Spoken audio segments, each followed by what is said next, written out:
The key is not spending time, but investing it. The Man That Can Project podcast, a podcast empowering career-driven men to live more fulfilling lives.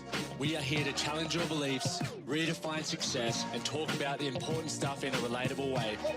Don't forget to subscribe and leave a review. My name's Lachlan Stuart. Let's get into it. Welcome back. Let's go back to the very beginning of the podcast. And one of the podcasts that was recorded in 2017, so when I was about 24 or 25 years old, was an episode on how I manage my time. And one thing I talk a lot about at our workshops and within the academy is how we control our time. There's a great quote: the key is not spending time, but investing it. So when we're clear on what we want from our life, what fulfills us, what we want to experience, we then look at what we do as an investment, not as a chore. So an example could be, my sister actually messaged me last night, and I'm really proud of her because she is doing similar to me, a daily hard. She's choosing her daily hard, and she's been doing her 30-minute walks, and it's extremely hot back in Brisbane. And she said, I don't think I'll ever learn to love exercise. I just don't like it.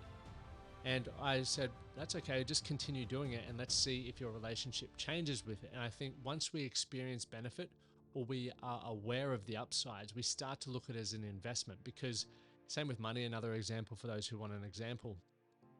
When we invest money, so you might put it in a house, you might invest it in your own personal development, you may invest in a weekend away.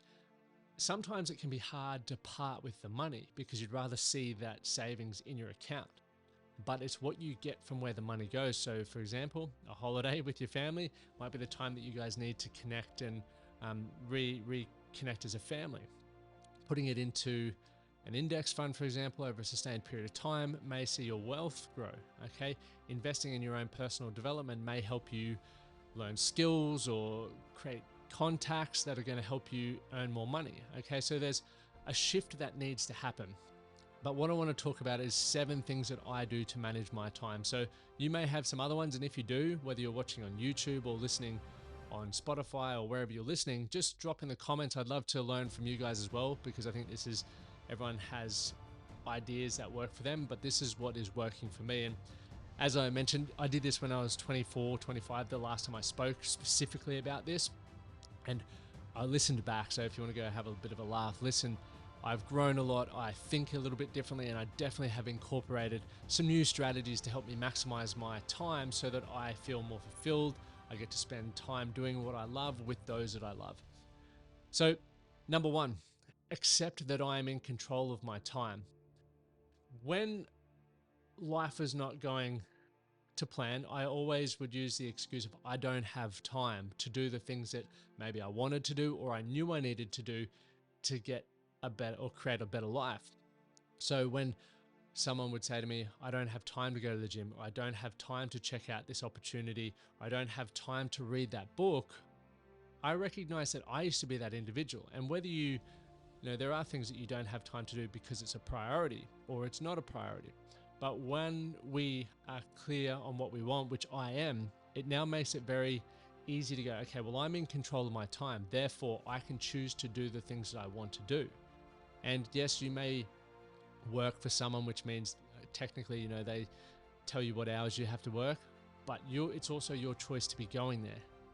So think about that. But one thing I did was accept that I'm in control of my time. So therefore, if I'm not happy, if I'm not healthy, if I'm not earning the money that I want, or my marriage isn't going well, or my friendships aren't going well, that's on me because I haven't been prioritizing my time to invest in those things. So that was a really powerful shift for me, and hopefully it is for you as well. So just to recap, accept that you're in control of your time. Number 2, it's either a hell yeah or it's a no. And I've heard many people say this, and it just makes sense. Quite often we're like, oh, maybe I'd like to do that. But there's a lot of things that maybe we would like to do. If it's not a definite yes or a hell yeah, and it doesn't truly excite you, just make it easier and remove one of those, I guess, open tabs on your computer and just say no. You can always circle back around to it if you change your mind, but when you leave so many unopened So open browsers on your computer, you're using bandwidth, right? You're not able to focus. It slows everything down. So it's just easier to close tabs as you go. So one thing, once again, I do, if it's not a hell yeah, I'm not doing it, because I might want to use that time later on to do something that is a hell yeah for me. Like, today doing the podcast, my wife's gone to go get her hair done, hanging out at the shops while she does that. That's a big fat no for me. So the hell yeah was, let's do this. This will be fun.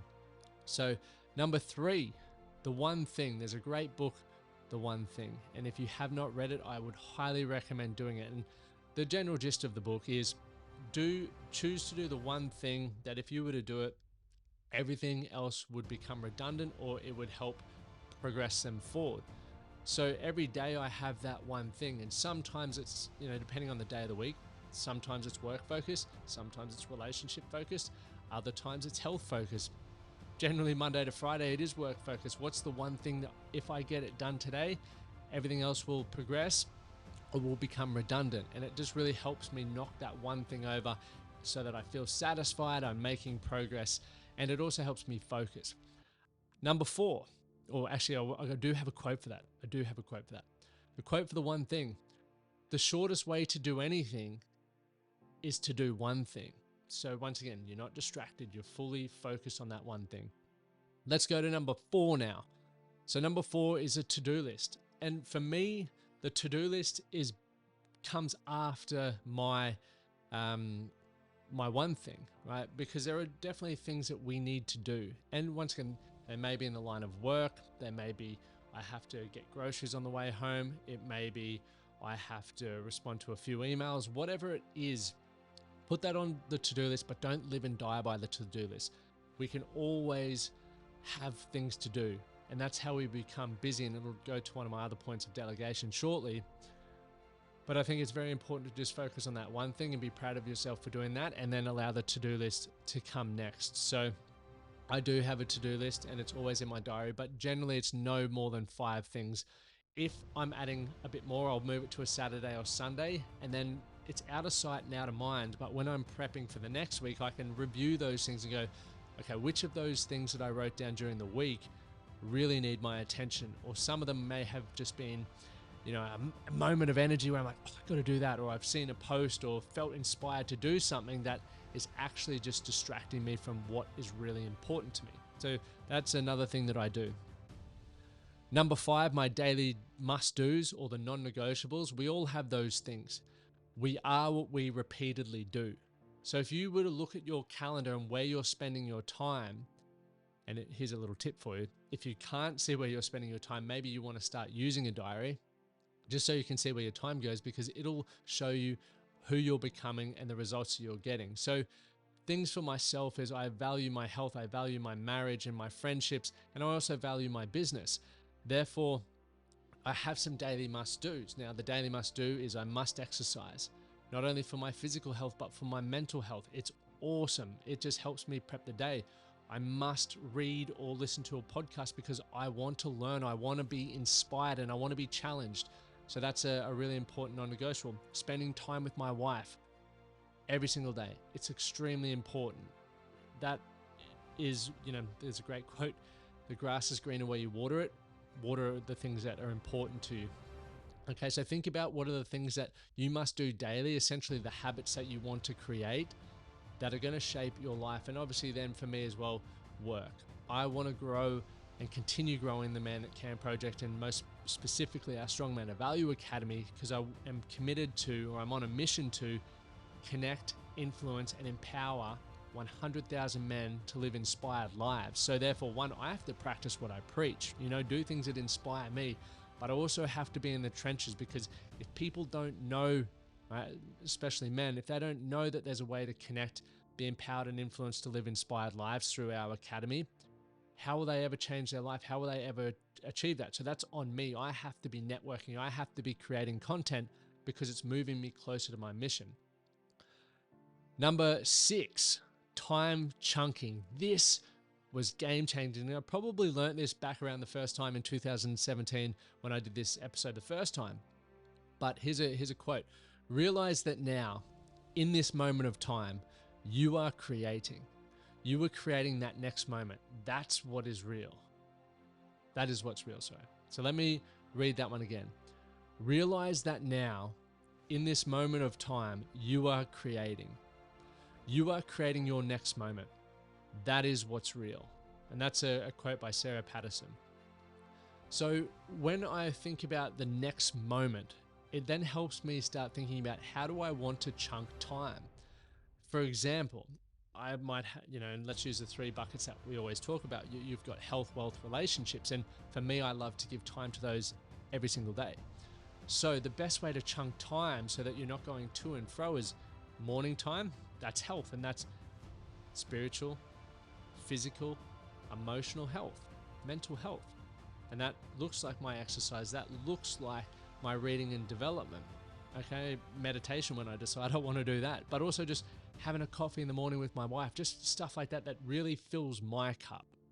Okay, then we go into the chunk of time which is work related. Once again, most people, if you're working 9 to 5, that's your chunk of time.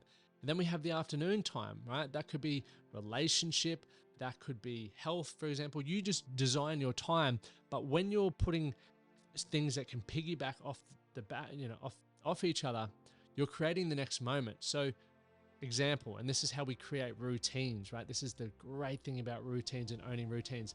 When I get out of bed, the one thing I have to focus on every day, that's the challenge, the big hard thing, I guess, is getting my ass out of bed. Sometimes I want to hit snooze, right? It's cold. It's minus 14 today here. It was bloody hard to get out of bed.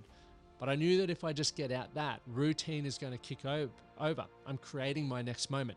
My next moment was to boil the kettle, start reading my book, rolling my feet at the same time. Then I would make my coffee, come over to this couch where those of you who are watching on YouTube, and I would read. Okay, then I would write, and then I would get ready to train. So you're always creating your next moment, and when they stack, it works extremely well. One thing that I actually haven't put in here, which I think is important to put there, when you're time chunking, you want to make sure that your time is focused. So avoid distractions, depending on whether you work in an office or you have people around you.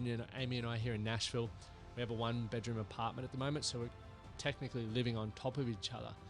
So there's an office downstairs, there's a sky lounge upstairs. So I'll always make time to go into those cubicles if I don't want to be distracted. Other things like turning your phone on Do Not Disturb, various other things like that, closing all the browsers, just so you can really focus in on getting the thing that you want to achieve completed. Now, the final one, aside from that bonus one I just gave you, is delegation. The first rule of management is don't try and do everything on your own, because you can't. We are managing our life. We are managing the outcomes, the quality of the relationships, the quality of everything. So when you understand that the first rule of management is don't try to do everything on your own, you need to build a community. You need to belong to a community. Once again, it's why we started the academy. I wanted to have people that I could share responsibility with, or who could challenge me on things, or even upskill in things that then I could learn and get the shortcuts on that. And when I say shortcuts, I don't mean there's any shortcuts. It's just like, give me the overview of how you got there, because then I can know what to expect if I decide to do a similar thing. Okay. What a lot of people don't understand when they're looking to improve something, all the frameworks, right? All the skill sets are available for us to learn. What a lot of people don't share, and what a lot of people don't talk about, which you can get through delegation of experience or listening to a podcast like this, is what's going on in the head. It's 80% psychological, 20% skill sets. What's holding you back? Is it doubt, fear of judgment, comparison? There's so many things that are happening inside of us that we can get from delegation in parts of community, but also delegating things like outsourcing this podcast so that I can just do the content, someone else can create it. I can delegate other things in my business, or you can delegate other things in your life. Amy and I have, and Amy, for those who are just tuning in for the first time, Amy and I have our own responsibilities and roles. Some of them we've discussed, others we've just taken on board for ourselves, and that's okay. But Amy does the majority of the cooking, okay? I'm the dish pig out of the house. But what we do by not, sometimes we do it together because it's fun, it's nice, but, we want time back. So while I'm cleaning, she might be playing the guitar and working on her craft. And while she's cooking, I might be doing something that's helping, I need to finish up for the day, but that's delegation. We're working together on a common objective. So just to recap, the 7 things that I do to manage my time. 1, I accept that I'm in control of my time. 2, it's got to be a hell yeah or it's a complete no. 3, focus on the one thing. The shortest way to do anything is to do one thing. 4 is to have a to-do list that little sit behind the one thing. 5 is your daily must-dos. We are what we repeatedly do. 6, time chunking. Realize that now, in this moment of time, you are creating. You are creating that next moment. That is what's real.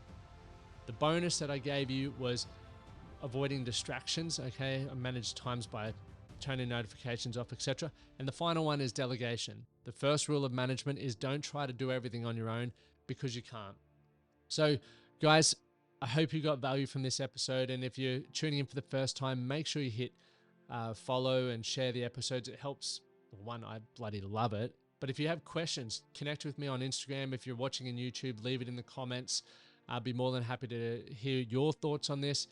And remember to support the Man That Can Project podcast in any way that you can. My name's Lachlan Stuart. Thank you guys for being here.